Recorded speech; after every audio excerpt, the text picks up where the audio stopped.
بحترم جدا الباور بانك اللي يخليني محتاجش ان انا اجيب له كابلات خارجيه. الباور بانك اللي معانا النهارده بيتميز ان هو فيه هنا كابلين شحن بيلت ان او مدمجين فيه، سواء التايب سي اللي بينفع لكل الموبايلات حاليا او اللايتنينج الخاص بالايفون القديم. مش بس كده، فيها ماسكه هنا تقدر تشيله منه، وفي هنا منفذين شحن تاني اللي هو التايب سي واليو اس بي اي. من الجنب كده او من الامام هيظهر معانا شاشه بيبين لنا مستوى البطاريه. الشاشه ديت سرعه الشحن بتاعته 22.5 واط، حجمه 30,000 ملي امبير من براند بيست ايز. لو جينا بصينا على العلبه بتاعته هنا براند بيست ايز، وهنا الموديل بتاعه اي بي 08. سرعه الشحن بتاعته 22.5 واط، زي ما انتم شايفين هنا 30,000 ملي امبير.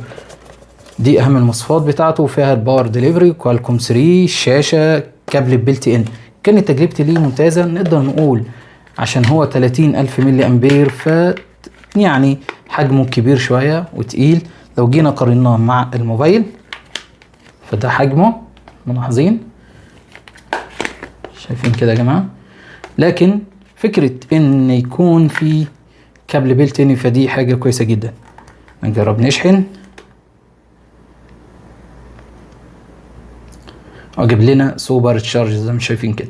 معنى كده ان هو بيدعم الشحن السريع. هنا الكابل دوت عايز اقول لك ان هو بيشتغل ان واوت، يعني تقدر تشحن بيه الموبايل بتاعك وفي نفس الوقت برضو تقدر تستخدمه في شحن الباور بانك ده. يعني التايب سي ده ان اوت، وهنا التايب سي ده برضو ان اوت، يشحن معاك بسرعه 22.5 واط.